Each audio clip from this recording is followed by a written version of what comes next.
The construction worker's hands were shaking as he signed the confidentiality agreement. What Muhammad Ali was asking him to build would stay hidden for the next decade. But what happened inside that secret gym would change 500 lives forever.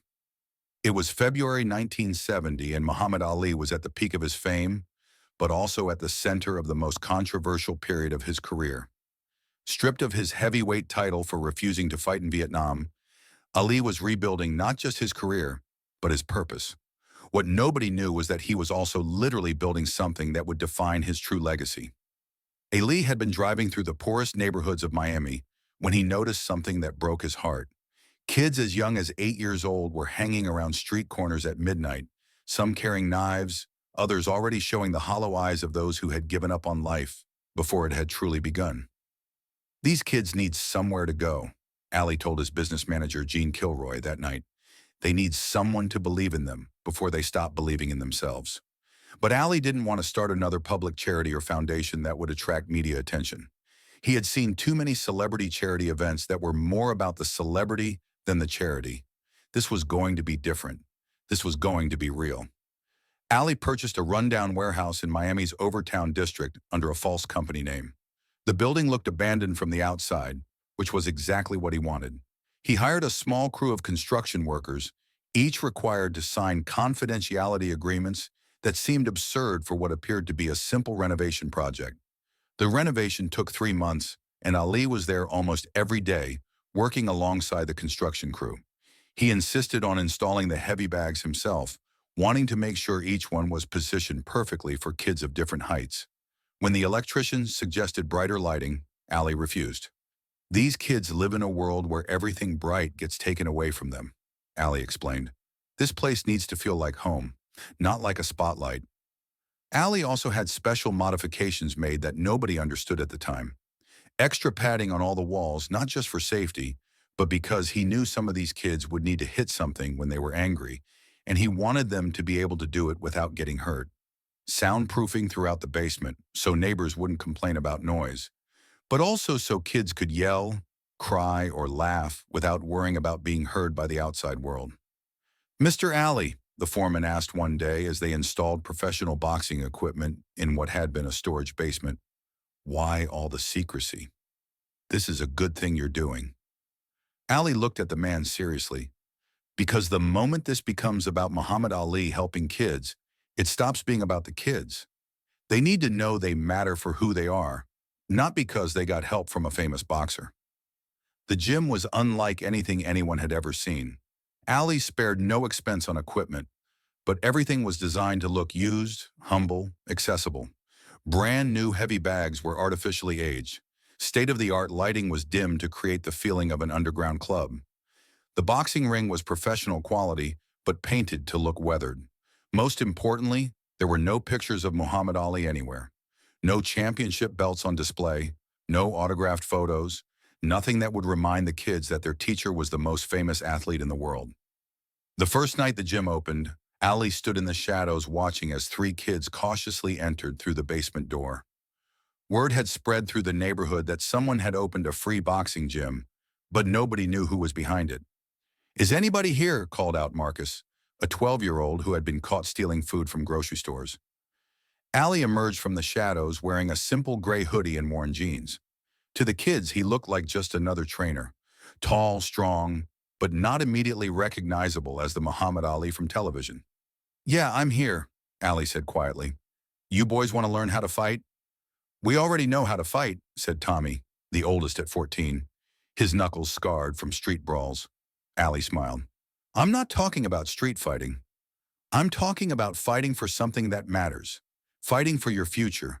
Fighting for the person you want to become." What happened next was pure magic.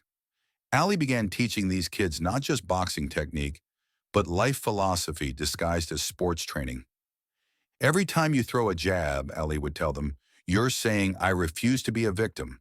Every time you slip a punch, you're saying, 'I'm too smart to let life knock me down.' Every time you get back up, you're saying, 'I'm stronger than whatever tries to break me.'" But Ali's teaching method was unlike anything these kids had ever experienced. He would arrive each night with a thermos of hot chocolate and a bag of sandwiches. Not expensive food, just simple meals that many of these kids hadn't eaten all day. Before any training began, everyone ate together. Can't learn to fight on an empty stomach, Ali would say. But the real reason was deeper. He was teaching them that they deserved to be cared for, that someone valued their well-being enough to make sure their basic needs were met. During training, Ali would often stop sessions to talk about what the kids were really fighting against: poverty, discrimination, hopelessness, and the voice in their heads that said they weren't worth anything. He taught them that every physical movement in boxing had a mental equivalent in life. When someone throws hate at you, you duck. You don't let it hit you. When life tries to knock you out, you cover up, protect yourself, and wait for your moment to counterpunch with love. Within weeks, word had spread through the underground network of street kids, single mothers, and community workers who dealt with Miami's forgotten youth. But somehow, the media never caught wind of it. The neighborhood protected Ali's secret like they would protect their own children. The gym operated every night from 8 p.m. to midnight. Ali would arrive alone, park his Cadillac 3 blocks away, and walk through the alleys to the basement entrance. Some nights there were 5 kids. Some nights there were 50. Ali treated each one like they were training for the heavyweight championship of the world. But the most incredible thing wasn't the boxing training. It was everything else Ali did that nobody saw. When 13-year-old Maria Rodriguez showed up with bruises on her arms, Ali didn't just teach her how to throw a punch.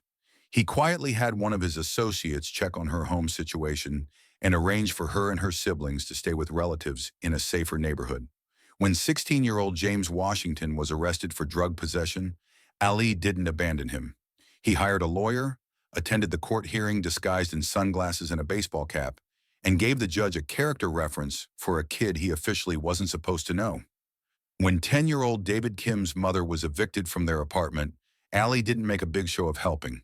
Instead, David found an envelope under his pillow containing first and last month's rent for a new place, with no return address. "How does he do it?" Maria asked Tommy one night as they trained. "How does he know what we need before we even ask?" Tommy, who had been coming to the gym for 8 months, had figured out something the others hadn't. "You know how he moves around the ring? How he sees punches coming before they're thrown? He sees everything. He sees us." The kids began to transform. Marcus stopped stealing and started helping elderly neighbors with their groceries.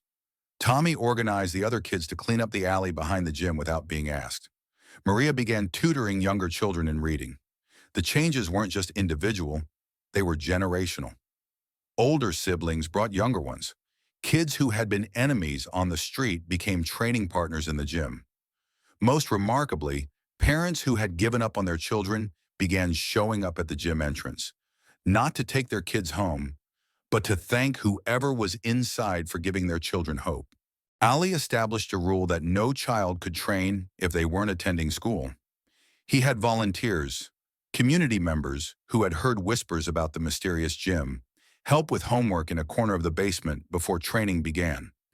Kids who couldn't read were paired with those who could. Math problems were solved using boxing statistics. "Your jab speed increased 15% this month," Ali would tell a struggling student. "That means your brain is getting faster too. Same brain that's going to master algebra." But they weren't the only ones being transformed. Ali had found his real championship. Every night in that basement gym, surrounded by kids who didn't care about his fame or his politics or his controversial statements, Ali discovered who he was when nobody was watching. He was a teacher. He was a protector. He was exactly who he was meant to be. "You know what makes a real champion?" Ali would ask his kids as they gathered around him at the end of each training session. "It's not winning fights in front of thousands of people. It's showing up every day for the people who need you, especially when nobody's keeping score." The gym's impact grew exponentially. Kids who had been written off by schools, social services, and sometimes their own families began graduating high school. Several went to college on boxing scholarships. Others started their own small businesses. Many became teachers, social workers, and community leaders themselves. But in 1980, everything changed. Ali announced his retirement from boxing, and rumors began circulating that he would be moving away from Miami. The kids at the secret gym panicked. "What happens to us?" David asked during what they thought might be Ali's last night at the gym. Ali gathered all the kids around him. There were now over 100 regular attendees, ranging in age from 8 to 25. Some were original members who had become assistant trainers. Others were new arrivals who had just discovered this magical place. "This gym was never about me," Ali said, his voice carrying the wisdom of someone who had found his true purpose. "It was about proving to yourselves that you matter, that you're worth fighting for, that you have something valuable to give to the world." Ali reached into his jacket and pulled out a legal document. "I'm signing ownership of this gym over to all of you. It belongs to the kids of this neighborhood now. You're going to run it. You're going to teach the next generation. You're going to keep this dream alive." There wasn't a dry eye in the room. These kids who had been abandoned, forgotten, and written off had just been entrusted with something precious by the most famous athlete in the world. But Ali wasn't finished. "There's only one rule," he continued. "You can never tell anyone I was here. This can't become the Muhammad Ali gym. It has to stay what it's always been, a place where kids matter because of who they are, not because of who helped them." The gym continued operating under the new management. The original kids, now young adults, taught the younger ones. They maintained the equipment, paid the utilities, and most importantly, maintained the culture of secrecy and humility that Ali had established. For 10 years, the secret held. Then in 1990, a Miami newspaper reporter investigating youth programs in the inner city stumbled upon references to a mysterious boxing gym that seemed to have an unusually high success rate with at-risk kids. The reporter, Sandra Mitchell, spent months trying to track down the gym's origins. Every lead she followed hit a dead end. Every person she interviewed claimed they didn't know who had started it or funded it. What Sandra didn't know was that the entire community had become protective of the gym's secret. Store owners would give her false directions when she asked about it. Former students, now adults, would claim they'd never heard of any special boxing program. Even police officers who had watched crime rates drop dramatically in the area would shrug and say they couldn't explain the change. The conspiracy of silence was so complete that Sandra began to wonder if the gym even existed. But the statistics were undeniable. High school graduation rates in Overtown had increased by 400% over the past decade, teenage arrest rates had dropped by 60%, and community leaders consistently mentioned a boxing program as being instrumental in the neighborhood's transformation. Finally, she attended a community meeting where Marcus Rodriguez, the former street kid who was now a high school teacher and the gym's coordinator, was speaking about youth programs. After his presentation, Sandra approached him. "Marcus, I've been investigating your gym for months. Someone must have funded it originally. Someone must have trained the first generation of kids. Who was it?" Marcus looked at her for a long moment, then smiled. "Lady, does it matter? What matters is that it works. What matters is that kids have a place to go. What matters is that we're still here, still fighting, still believing in each other." But Sandra was persistent. She eventually tracked down the original construction workers, the equipment suppliers, and the property records. When she finally pieced together that Muhammad Ali had been the secret founder, she had the biggest story of her career. She also had a choice to make. Sandra sat in her car outside the gym for hours, watching kids stream in and out for their evening sessions.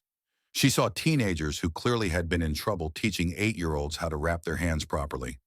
She watched young adults who had obviously overcome significant challenges, patiently correcting the form of kids who reminded her of her own troubled childhood. She thought about what would happen if she published the story. The gym would become famous. Media would descend. Politicians would want photo opportunities. The pure, humble environment that had saved so many young lives would be destroyed by the very fame it had been designed to avoid. Sandra Mitchell deleted her story and never spoke about her discovery, but she did start volunteering at the gym every weekend, teaching kids how to write and helping them with college applications. 25 years later, in 2015, the secret finally came out, not through investigative reporting, but through love. Muhammad Ali, now battling Parkinson's disease, was visited by a group of his former students from the secret gym. They were doctors, teachers, business owners, community leaders. They had kept his secret for 45 years, but now they wanted the world to know what their teacher had really accomplished. "Mr. Ali," said Maria Rodriguez, now Dr. Rodriguez, a pediatrician, We've been keeping your secret our whole lives. But people need to know that champions aren't made in front of crowds. They're made in quiet moments when someone believes in them. The story of Ali's secret gym was finally revealed in a documentary called The Hidden Championship. But by then, it didn't matter that the world knew. The kids who had been saved were now adults saving other kids. The gym had evolved into a network of community centers across Miami. Most importantly, the lesson had been learned and passed on. True greatness happens when nobody's watching, and the most important victories are the ones that lift others up instead of elevating yourself. Muhammad Ali passed away in 2016, but his secret gym continues operating today. There's now a small plaque by the door that reads, "Champions are made here, not for glory but for love." Every year on Ali's birthday, the original kids, now adults with children of their own, gather at the gym for a training session. They teach their kids the same lessons Ali taught them, that fighting isn't about hurting others, it's about protecting what matters. That strength isn't about overpowering people, it's about lifting them up. The true champions are measured not by the titles they win, but by the lives they change. The gym Ali built in secret became his greatest championship, not because it made him famous, but because it proved that the most important fights happen when nobody's keeping score. And the greatest victories are the ones that save other people's dreams instead of building your own legend. Today, over 500 young people have passed through that basement gym. They carry with them not just boxing skills, but the knowledge that someone believed in them when nobody else would. They know that real strength comes from service, real courage comes from compassion, and real champions are the ones who fight for others instead of just fighting for themselves. Muhammad Ali never told anyone about his secret gym because he understood something that most people never learn. True greatness isn't about being seen, it's about seeing others. It's not about being celebrated, it's about celebrating the potential in people others have given up on. The gym Muhammad Ali built in secret wasn't just a place to learn boxing. It was a place to learn that everyone deserves a champion in their corner, and that sometimes the most important thing you can do is be that champion for someone else, especially when nobody's watching and nobody will ever know. That's the real secret of Muhammad Ali's hidden gym. It wasn't hidden to avoid attention. It was hidden to focus attention on what really matters. The belief that every young person deserves someone who will fight for their future, even when the whole world has already written them off. The champion the world knew was great, but the teacher nobody knew about was truly extraordinary. If this incredible story of Muhammad Ali's hidden compassion moved you, make sure to hit that subscribe button for more untold stories that reveal the true character of our greatest heroes. What did you think of Ali's secret?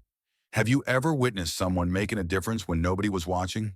Share your thoughts in the comments below. I read every single one. Hit the like button if you believe the most important victories happen when nobody's keeping score. And don't forget to ring that notification bell so you never miss stories like this that remind us what real greatness looks like.